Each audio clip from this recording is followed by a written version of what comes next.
Good evening, everybody. It is good to be with y'all in here.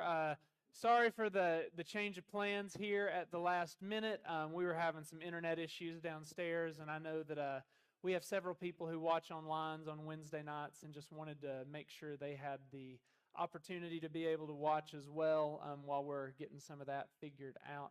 Dustin, could you turn me down just a little bit? I will get louder than this, and that might hurt somebody. But we're not going to have any music tonight. We're just going to go ahead and jump right in and get started because, as I was telling Tina a second ago, I'm on a hard time crunch tonight to get y'all out by 6:45, and it is easier for me to give Steve the evening off than it is for me to try to do what I'm not capable of doing, which is preaching a short sermon. And so it is what it is. So I'm going to pray for us, and then we'll go ahead and get started. So if y'all will bow your heads. God, we thank you for the ability to come before you and to study your word. God, we don't take for granted the fact that we get to come here by the blood of your cross to think about and to pray about and to read about your mighty works among your people. God, tonight I pray as we think about Adam and we think about humanity and we think about the glory that you've given to man that we wasted and the redemption that there is for us in Jesus, God, that you would just help us to once again see your gospel, see the good news and all of its glory, and help us leave tonight with maybe just a little bit more of an appreciation for what you've done in our place, what you've done for us, and what you will do for us in the future. So God, we ask all of this in the mighty name of Christ Jesus our King. Amen. So tonight we'll be dealing with the topic of Adam, which may be something that you haven't thought much about before in terms of a sermon. Adam is somebody that everybody knows is important. I think everybody who's ever read the Bible knows he's important because he's typically the first person that somebody reads about when they open up their Bibles, right? Everybody makes it to Adam in their yearly reading plan. Not everybody makes it much beyond him, but everybody makes it to him. And the entire Bible considers Adam to be a very important person who carries a bunch of really important themes, who has a lot for us to learn from, but I think often he actually flies under the radar in our theology because we don't know quite what to do with him after Genesis 1 through 3. And so tonight we're going to really dive into how the entire Bible thinks about Adam. And in learning how the Bible thinks about Adam, we're going to learn what I think are some very important and beautiful messages about Jesus. And that's because what the Bible uses Adam as, what the Bible talks about Adam as, is our representative.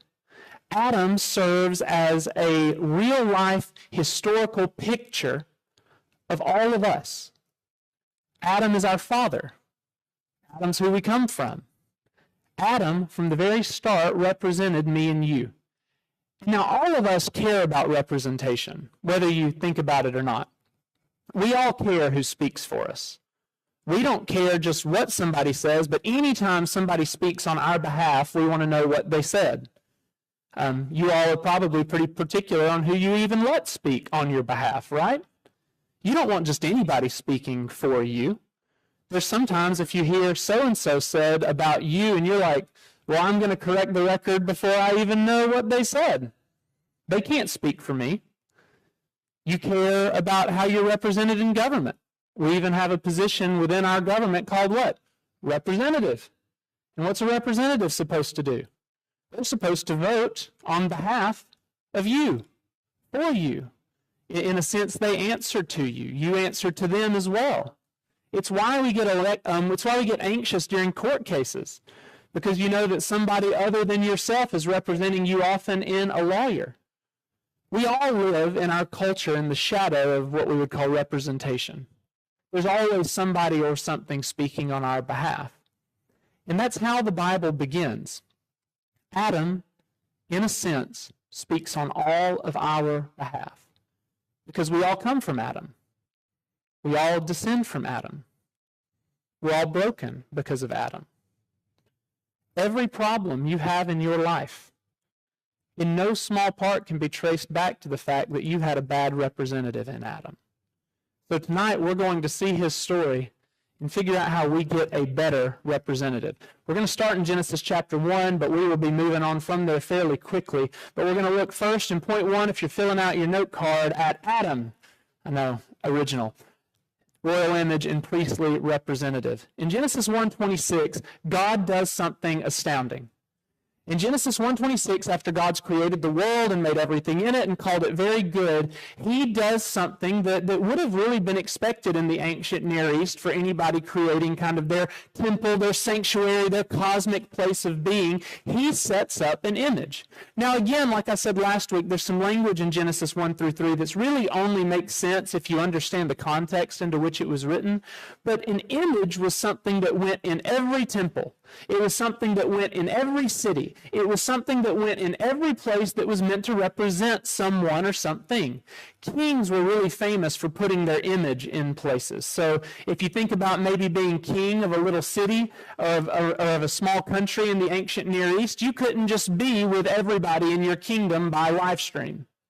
There was no live stream for you to give your edicts and your orders and your ways of doing things. You often would put images up to either signify your rule in a place that you weren't at the time, or you might even put a person there as your image who's able to speak on your behalf as the king. God does this with creation when he creates the garden. He creates a world and he puts Adam and Eve in it, and he actually calls them his image or his representative. We see that all throughout Genesis 1, right? That Adam and Eve are called to do the work that God began, to create and fill and order. They were supposed to be partners with God in this world. They were supposed to see Eden expand. We talked about that last week. But they weren't just statues. They were real living people who God looked at from all of his creation and said, those are the ones I want to rule in my place. Those are the ones I want to serve me. When people ask what the crowning glory of my creation is, I want them to look at Adam and Eve and say that. They were the cornerstone of everything God did. They were important. They bore the weight of representing God on earth. And now we believe that they were real people. That this isn't just a story to make up about how humanity came to be. Like every religion has its origin stories, and you can read about them. And many of those religions don't make any claim that their story of the universe is based in fact. It's just a story to kind of make sense of things. We believe that Adam and Eve were very real people, that they had to be. You think about the way that the Bible talks about Adam and Eve. In Luke, he actually uses his genealogy of Jesus and goes all the way back to who? Adam. And you look at somewhere like Romans chapter 5, where Paul is going to say that you're all sinners because Adam sinned. So if Adam was just a story, then maybe we're not as bad as we thought, but the fact that the Bible seems to hold out is that Adam was a real person who did really bad things, and we all suffer the bad consequences from his representation today. And so we all have a problem. Every one of us. Our lives are broken because Adam messed up way back then. Because if you read Genesis 1 and 2, you see a world that's perfect. You see a world that doesn't include sin. You see a world that doesn't include pain. You see a world that doesn't include death. You see a world that doesn't include sickness.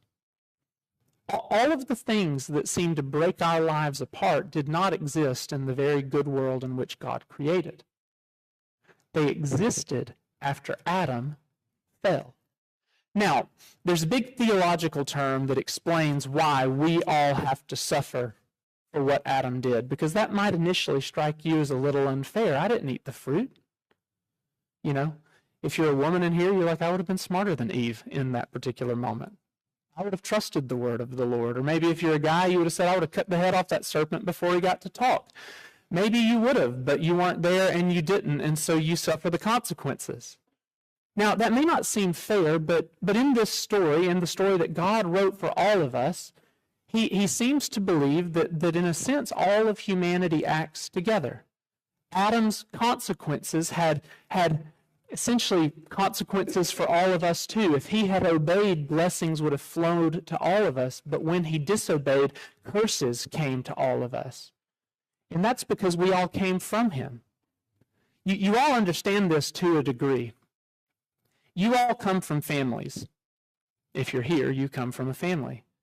You may have a great family, a bad family. You may have come from a family that was mixed. You may have come from a family that you have no respect for. You may not even know which family you come from. But if you're here, you exist because there was a family, and your life is marked in no small part by the sins of your mom and dad.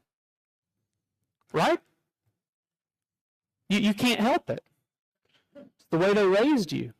You've maybe even found in certain ways that you do things now as an adult and you're like, oh my gosh, that's just like my dad. Or that's just like my mom. It's part of you. It was in a sense passed down. It just comes out.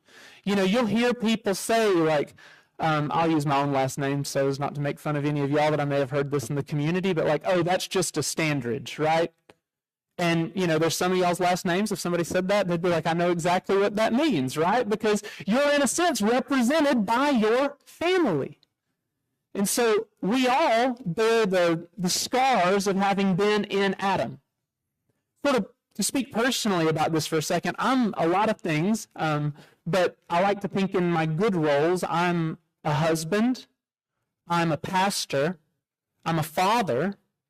And so that means whenever I do anything, I never get to make a decision that only affects me. If I fall morally, spiritually, financially, I will never be the only person that it hurts. If something happens to me that is my fault, it will indelibly hurt Kendall, and it will hurt Mackenzie, and it will hurt you. Because in all of those particular instances, there is a degree to which I represent all of those people, right? I represent you guys as your pastor. I represent my family as my husband. I represent my daughter as her dad. And so for me to sin breaks the whole web of relationships in ways that hurt them, even though their sin wasn't my fault. Adam did that on a cosmic scale for all of us. He was a king who led the whole nation into ruin. He failed. The serpent came into the garden. He was called to work and to keep it. We learned about that last week. He didn't do it. And so from there, God cast him out of the sanctuary, and he gives a series of curses to him. He says, Adam, because you've ruined this good thing, because you've messed it up, because you've sinned, there's going to be a couple of things that are now true for everybody everywhere. And this might make sense of every particular problem you've ever experienced. In Genesis 3, it says first that work is going to become really hard for you, Adam, which means there was work in the garden that wasn't hard. And maybe some of you are gardeners, have a green thumb. Maybe some of you work in real blue-collar jobs where you work with your hands. God called Adam to do all that kind of stuff before sin entered into the world, but apparently it wasn't hard. Apparently then it was a blessing. It was easy. But now it seems like the ground fights back. None of you ever wake up every day and say, I'm so glad I get to go to my job today. You may even love your job. There's days you don't love your job. There's days where you're just like, the ground does not like me very much. It's true.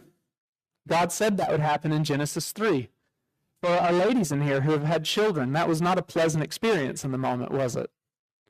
Well, according to God, that was Eve's side of the curse. Childbearing was supposed to be a sign of God's great and glorious plan in filling the earth. And again, it was something that happened, but it was something that apparently was not unpleasant, which from what I understand by talking to some of you, that is not the case today. Am I right? It's painful. It hurts. And it wasn't your fault. You can blame Eve. There are other things, though. For the married people in here, the curse says that what's going to happen is there's this beautiful complementarity that was built into relationships at the beginning where God created Adam to lead and to guide and created Eve to come along as a helpmate to serve. And they were supposed to be different but equal in value and serve together. And in Genesis 3, it says the husband's going to take his authority a little too seriously, and the wife's not going to take his authority seriously enough. And so then you find out that marriage is apparently, and maybe it's just me, not the easiest thing that has ever happened. You can love your spouse, but there's times when some of our wives, men, maybe you've noticed they don't necessarily want to follow your leadership in the way that you might have them do it if you were writing the book.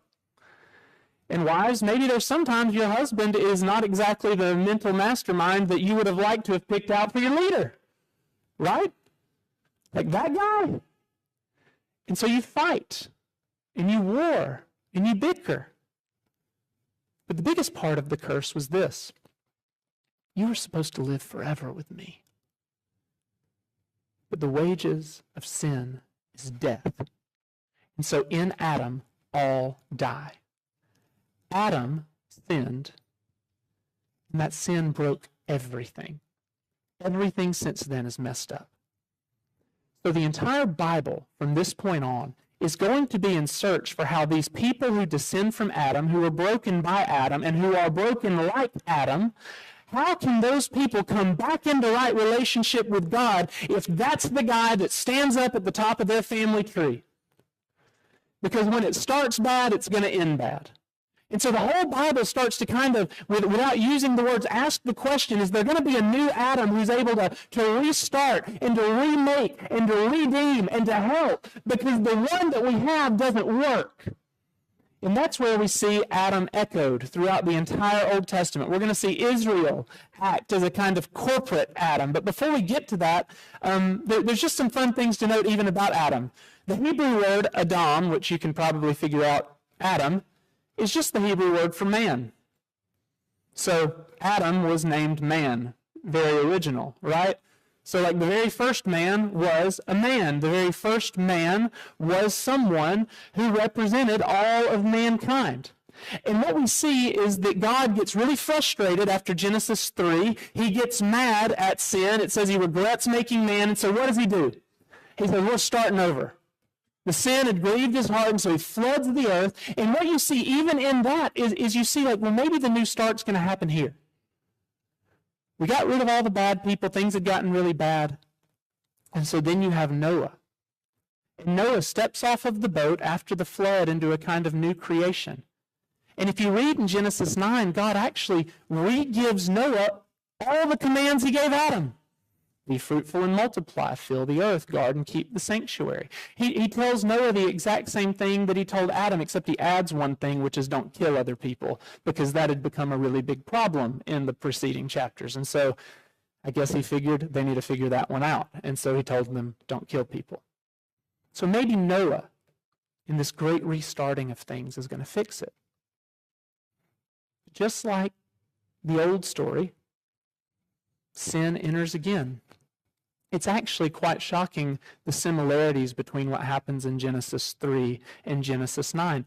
Noah is in a garden. Noah misuses the fruit that God gave him in that garden. Noah gets drunk and his sons uncover his nakedness and he's shamed, which is exactly what we picked up back in Genesis 3, remember? Because when they sinned, they saw that they were naked and were ashamed. The new Adam in Noah fell just like the other one. He just repeated the story. He was just like his dad. Turns out that it was broken all the way down to the very, very bottom of the line. So everything repeats the exact same way. We go from Noah to Abram, and we think maybe Abram's going to be the new guy who God calls from this foreign land to go take this promised land, and maybe he'll be the one who's able to represent us. But if you read any of Abram's stories, you really don't want him representing you, because if you're married to him, he's going to lie and call you his sister. If you're his son, he might just try to kill you. And so there's all sorts of issues with Abram. He repeats the same kind of sins. Well, maybe we'll get Isaac, and it's definitely not going to be Isaac. Well, then maybe it'll be Jacob, and if you read any of Jacob's story, you really don't want it to be Jacob. He's the worst one of the lot. But Jacob gets renamed Israel, and it's as if then that the story kind of restarts again in Exodus. You see it move. You see the story move from just being about one particular person to being about a people. maybe this people kind of together will be able to do what Adam couldn't. After all, there's still a lot of parallels between Adam and Israel. They were both formed from the dust. Exodus 1 calls them formed from the dust of Egypt. So saved and formed just like they were. They get saved and sort of created as a nation through water when they go through the Red Sea. They get planted in a new land that's called the Promised Land. They get covenanted with a law and given stipulations for blessings and curses, just like Adam was. And they were meant to bear God's image to all the other nations. This is often what God says. He's made you a kingdom and a priest. He says this in Exodus over and over. So when the nations might look at you, they'll know that I'm God. So once again, they're supposed to do the job of representing God. If you want to know what the God of heaven is like, you're supposed to look at Israel and say, that is what the God of heaven is like. And they finally do it well. Not. I mean, the entire story of Israel is one of failure. You hardly get God saves them into the wilderness, and it's this big, beautiful picture of redemption as they go through the Red Sea, and they're provided for from heaven, and they're led. And the very first thing they say is, can we go back to Egypt? It was better there. And then God continues to help them out. They have to wander for 40 years because they can't quit complaining about being saved. When they finally get into the Promised Land, they don't take it, at least not fully. When God offers to lead them with his own presence, they say, no, we'd like somebody like Saul. We need a king like the nations. Turns out God just can't seem to find a good representative in the Old Testament. And if you think it's a stretch for me to compare Adam to Israel, in Hosea chapter 6, it actually specifically says that like Adam, Israel broke the covenant in Hosea 6:7. It seems to be that in the Old Testament, God is repeating this pattern over and over and over and over. I think I put a little chart in your handout, but you can see some particular parallels between Adam and Israel. Both are formed by God. Both are placed in a promised land. Both are given a command with blessings and curses. Both are tested in their obedience to those things, and both fail and get exiled from the land. When I talked about in our first sermon on Luke 24, I told you that the stories in the Bible are layered. Like it seems like once you see it, you can't unsee it. Like you get a story, and then you get the same story but with different people, and then the same story but with different people, but it just gets bigger and worse. The Bible's doing this over and over and over. Why? Why does it just want to tell us these stories of God's image bearers, of God's people, of the ones supposed to represent God? Why do we get half of our book being about their failure?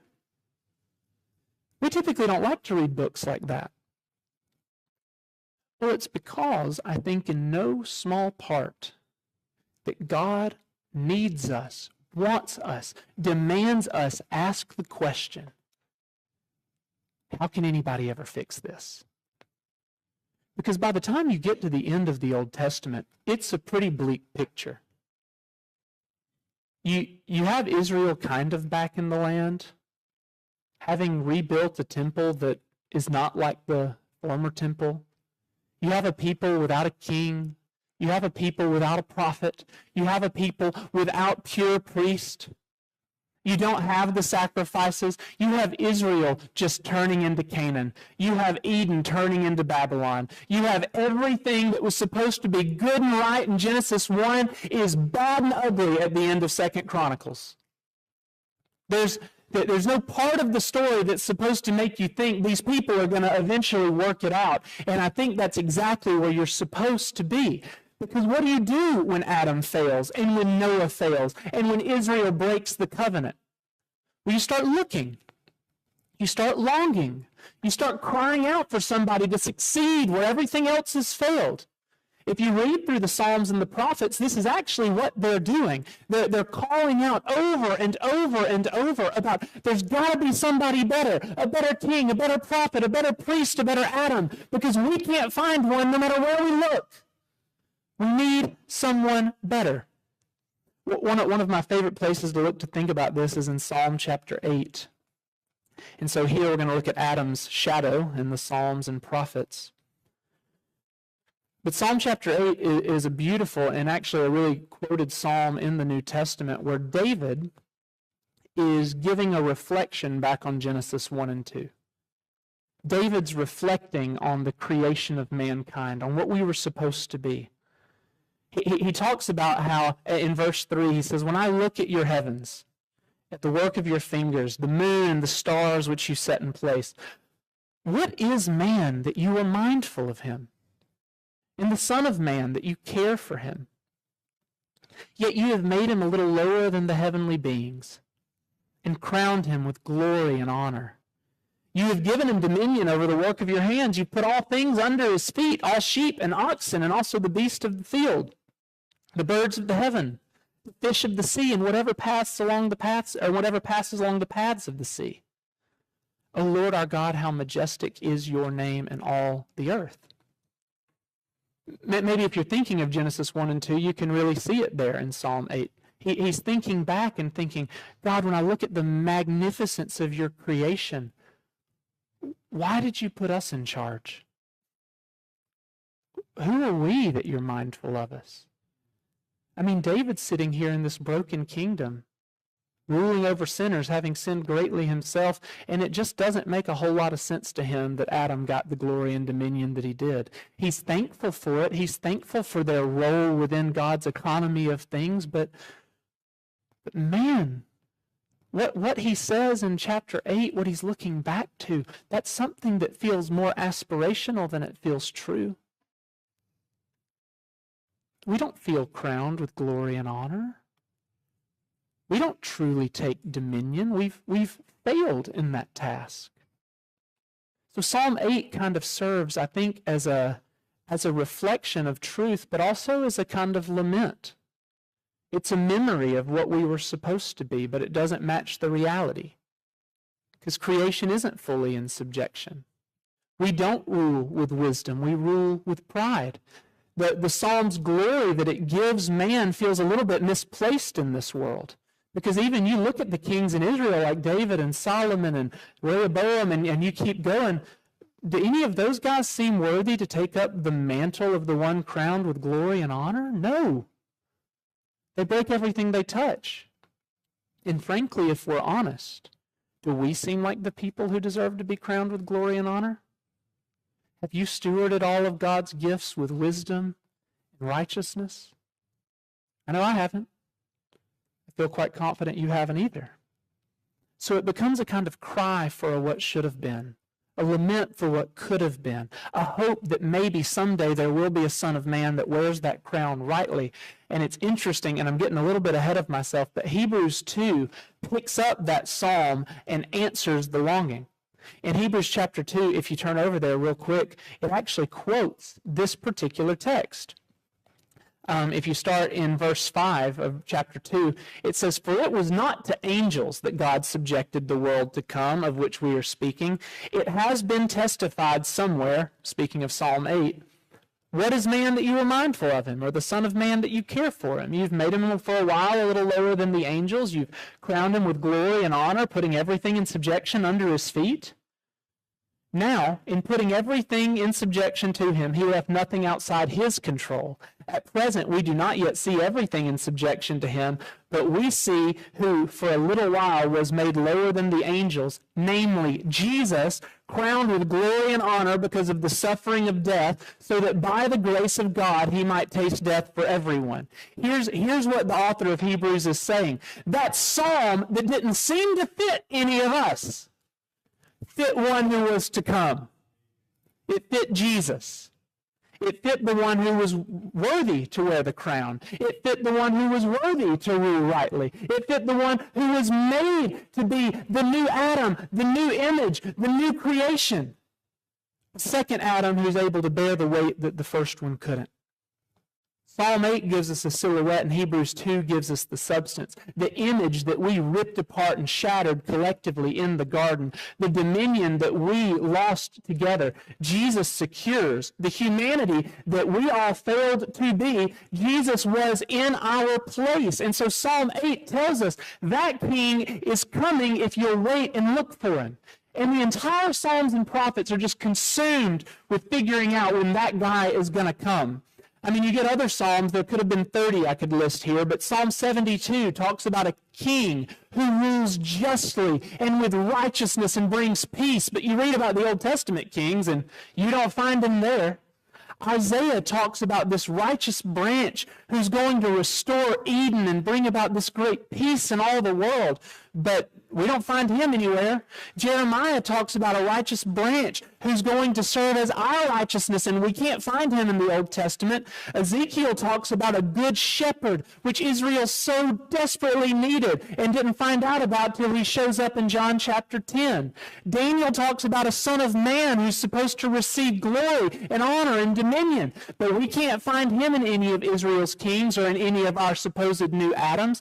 Hosea talks about an Israel who breaks the covenant, but we can't find anyone to keep it. Joel talks about a day that's coming when righteousness will be restored, but every new king Israel gets breaks it. Amos talks about David's tent being rebuilt, but at the end of the New Testament, there's not even anybody on David's throne. Obadiah says the kingdom is the Lord's, but around Obadiah's time, it did not seem like it. Jonah, as sort of a word picture of the prophets, goes down into the belly of the fish and shows up in Nineveh and gets mad that God saves Gentiles. Where do we have a prophet who loves the nations like our God does? Micah talks about somebody who will be born in Bethlehem, and people watch there and can't find anybody. Nahum talks about a man who will be able to stand and endure the wrath of God and rise, but seems like all of Israel's kings wither in front of it. You think about Habakkuk when he promises the glory of the Lord will cover the earth as the waters cover the sea. By the end of the Old Testament, it barely even covers Jerusalem if there. Zephaniah talks about how the Lord rejoices over his people with singing, but by the time of the New Testament, there's hardly any priestly service being offered. Haggai talks about a house that's going to be more glorious than the one former, and they look at that pitiful little temple in Jerusalem and think, he must have been lying. Zechariah talks about this priest king who gets pierced for the sins of the people and his blood flows out and forgives people. We haven't seen that happen yet. That one kind of gives away the lead a little bit, though. But Malachi even talks about a Lord who's going to come and take his seat in his temple. The whole Old Testament canon, all the prophets, all the Psalms are just looking for this person who was supposed to exist and didn't. It's what we were made for. It's what this was made for. That God created the world for this kind of man to reign, for this kind of person to sit on the throne, for this kind of person to guard and to keep. And we just can't find him. In a sense, they're all crying out together. Where is the man who can do what Adam couldn't do? Where is the faithful Adam? Where's the unbroken image? We need that guy, and we can't find him. That's where the Old Testament's supposed to leave you. Which, by the way, is when we talk about the Bible as a story, I've talked about this a little. One of the main things we do wrong with the Old Testament is mainly viewing it as like good characters we need to emulate or bad characters we need to not be like. When the entire story of the Old Testament is really, there are no good characters for you to emulate there. Like, I hear sermons, be a David or be a Solomon, and it's like, I don't know that I would let either of them join our church. Right? Like, David would not pass the background check to work in our kids' ministry. So even your best people in the Old Testament scream for a better man, a better king, which is why the New Testament comes into the picture exactly when we're at our least hopeful, when we're at the bottom, when it seems like God's whole plan to set up an image and set up a people in his garden and to go across his world and do his thing with his people forever, we think that could never happen. But then you read in a place like Romans chapter 5, verse 12, and you don't have to turn there, but it says, sin came into the world through one man, and death through sin. So death spread because all men to all men because all sinned. Adam broke you. And you followed in that brokenness. You sinned with him. You fell with him. You died with him. This is what we call the doctrine of original sin. The doctrine that humanity, all of us as a whole, all of Adam, all who come from him, inherit a corrupted nature. You don't have to teach babies to be sinners. There's a misconception that kids are born like these beautiful, innocent things who eventually get broken by sin. David tells us in the Psalms that he was knit together in his mother's womb in iniquity. I can tell you this, we've tried our best to not teach Mackenzie to sin, and she's figured out how to do it on her own. You know, I haven't had to teach her to be jealous. I haven't had to teach her to be greedy. I haven't had to teach her to be mean. Just like nobody had to teach me. I was born broken. But it's not just that I was born broken. I was born guilty, because it's not as though I ever had any intention of following the law. First chance I got to sin, I did. It's not just that some people become sinners when they do wrong. We sin because we're sinners. Adam broke us because we were broken in him. And so by one man's disobedience, the many were made sinners. And modern minds really hate this idea, because we all want to be kind of the king of the universe with autonomy. We don't really want accountability. We want to just be judged for what we do. Like, how could God judge me for what Adam did? That seems unfair. You think, I would like to stand on my own merits and be judged for my own sins. God will do that too, and it'll go poorly for you as well, because you've done so well with your own merits. No. As we've said many times, you're just like your dad.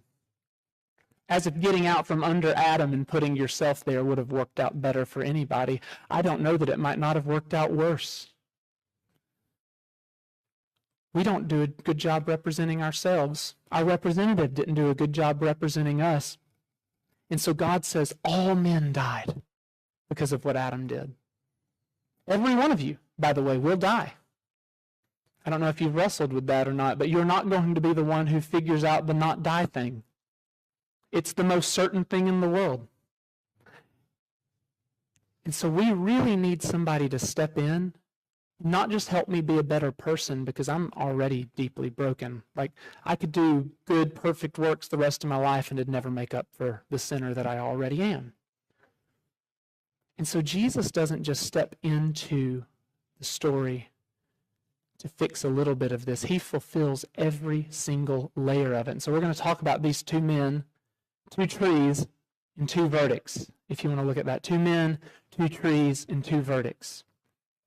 You see, Jesus comes in and quite literally does the story of Adam again and does the story of Israel again. But unlike Adam and unlike Israel, Jesus does it the way it was meant to be done. Just like Adam and just like Israel, the man Christ Jesus was created by a supernatural work of the Holy Spirit in Mary. He was declared God's beloved son, which is exactly what Adam is called and what Israel is called in Luke 3:22. He passes through the water in baptism, just like the Red Sea, and finds himself where else but the wilderness for 40 days. Does that seem like a coincidence to you? If it does, you're not reading close enough.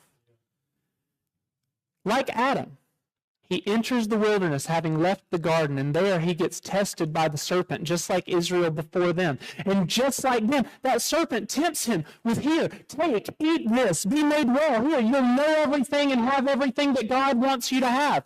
Satan has not changed his game plan for tempting people, for tempting the image bearer in 2,000 years. And so what happens is Jesus, instead of like Israel and instead of like Adam giving in to the temptation in the wilderness, he does what every person before him should have done, and he kicks the snake out. And this is in no small part why I think Hebrews 1 and Colossians 1 call Jesus the very image of God. Jesus is not just another chapter in this broken story. He's the whole point. He's exactly what humanity was always meant to be, and in him is the only way that any of you and me can become what we were meant to be. The second Adam doesn't just fix what's broken going forward. He actually goes and in what he does in his life and ministry restores the original. Man crowned with glory. Man in communion with their God. Man in God's presence forever. And it begins with him in Romans 5:19, right after it talks about how in Adam all died. It says, by one man's obedience, the many will be made righteous. You died in Adam, you need a better one. And thanks be to God, you have one in Jesus. He doesn't just forgive you. He replaces the whole family. He doesn't just clean your slate. He fills it with a perfect record. When you come into relationship with Jesus, it's as though you come from his line, not from Adam's. And so you're not broken by your dad's sin. You're saved by your dad's righteousness. You're saved under the one who you were always meant to be under. It's not something you earn. It's not something you become good enough for. It's not something that's partial. He just changes the name at the top and makes it right. That's what substitution does. That's what the glory of grace is. And so in Jesus even, I think you see two trees and two verdicts. At one tree, 6,000 years ago, Adam took, and we died. But on another tree, 2,000 years ago, Jesus gave, and we live. Adam hides behind a tree. Jesus hangs on one. Adam failed his test in the garden. Jesus passed his when he said, not my will, but yours. One man got kicked out of paradise. One man took a thief with him to it. Jesus didn't merely save me. He changed my whole past and my whole future. Adam was my head, but he's not anymore. In Romans 8:29 says something I think that is just incomprehensibly wild. He says, those whom he foreknew, he also predestined to be what? Conformed to the image of his Son. Because in Adam, I seemed destined to repeat Adam.